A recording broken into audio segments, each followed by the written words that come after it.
महाराज ने गीता योग प्रकाश में लिखा, घबराओ नहीं, साधक के साधन बल की रक्षा करना, साधक के साधन बल की रक्षा करना और उसकी आवश्यकता की पूर्ति करना, इस दोनों का वचन भगवान कृष्ण ने दिया है। हमें घबराना नहीं है, उकताना नहीं है कि मिल नहीं रहा है, कुछ देख नहीं पा रहे हैं।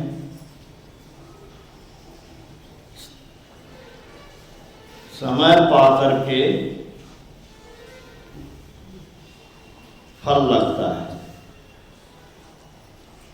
तपस्या पूरी नहीं हुई, फल कैसे मिलेगा? माली सींचे 100 भरा, ऋतु आए तो गुरु महाराज जैसे संत मत के ध्वजावाहक कहिए,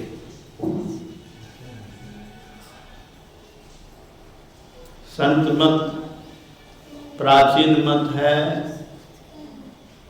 लेकिन जिस तरह से 20वीं सदी में परमाराध्य ने संत मत की ध्वजा को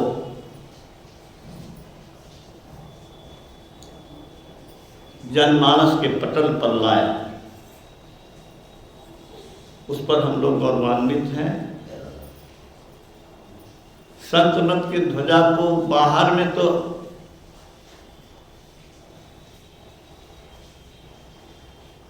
महत्वपूर्ण स्थान दिलाने में जो भूमिका निभाई, अवश्य ही उसके अंदर में पहले संत मत का ध्वजा स्थापित हुआ।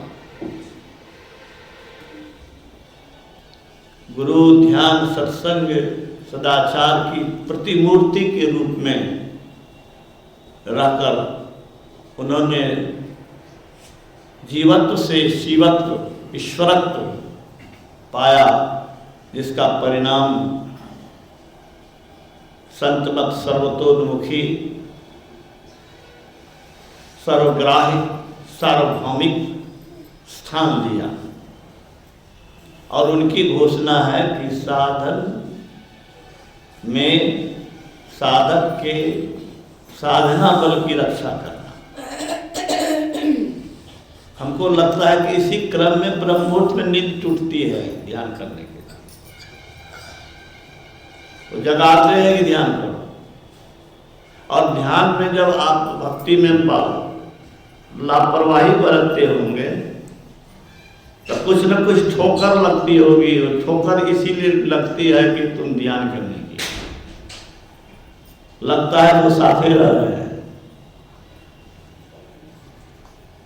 सत्संग छोड़ के कहीं दूसरे जगह जाने वाले जो सत्संगी हैं तो उनको ठोकर लग जाती है। रामकृष्ण परमहंस जी महाराज के विश्वविख्यात शिष्य स्वामी विवेकानंद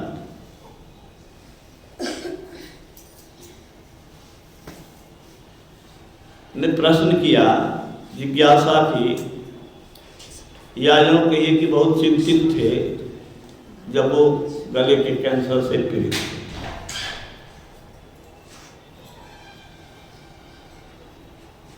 तो स्वामी रामकृष्ण परमहंस ने कहा कि तुम चिंता क्यों करते हो?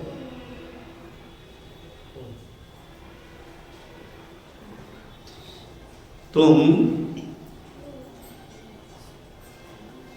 भाई भूखा न रहे इसलिए मां को कहते हो कि हम साथी के यहाँ खाए हैं, और तुम भूखे रहते थे। अपने भूखे रह करके भाई के भूख की चिंता करते थे, और उससे तुमको संतुष्टि होती थी। और तू जब मेरे पास आता था तो मैं तेरी भूख को महसूस करके तुम्हें खिलाता था, तो मैं कैसे जानता था? तो कहा कि आप अंतर्यामी हैं। तो रामकृष्ण परमहंस ने कहा कि हम अंतर्यामी कैसे हैं? तो कुछ नहीं बोले। इन्होंने कहा कि मैं तुम्हारे अंदर में बसता हूं, इसीलिए अंतर्यामी। तुम्हारे पास रहूंगा तब तुम्हारी बात जानूंगा। तो तुम खाते हो तो मैं खा लेता हूं। जब तुम्हारे अंदर मैं हूं, तुम्हारी भूख को महसूस करता हूं, तो तुम्हारी संतुष्टि को भी महसूस करता हूं। तुमको जो भोजन से तृप्ति मिली उससे हमको तृप्ति हो जाती है। तो मैं हजारों शिष्यों के मुंह से खाता रहता हूं, तुम मेरी चिंता क्यों करते? तो गुरु देह नहीं है, गुरु देह नहीं है। वह परम तत्व में घुस करके परम तत्व बन जाता है, और वो परम तत्व के रूप में आपके आत्मा को भी जब ध्यान में आप लापरवाही बरतते होंगे, सत्संग में लापरवाही बरतते होंगे, तो कहीं ना कहीं ठोकर मिलती होगी। आप नहीं चेतते तो अलग बात है। अब हेहर को कौन चेतावे? हेहर जो लड़के होते हैं उसको कहना छोड़ देते हैं, क्या बेकार है कहना। तो ईश्वर गुरु नाम अलग है। अभी हमारे कैलाश बाबू कह रहे थे कि गुरु ईश्वर से बढ़ गया।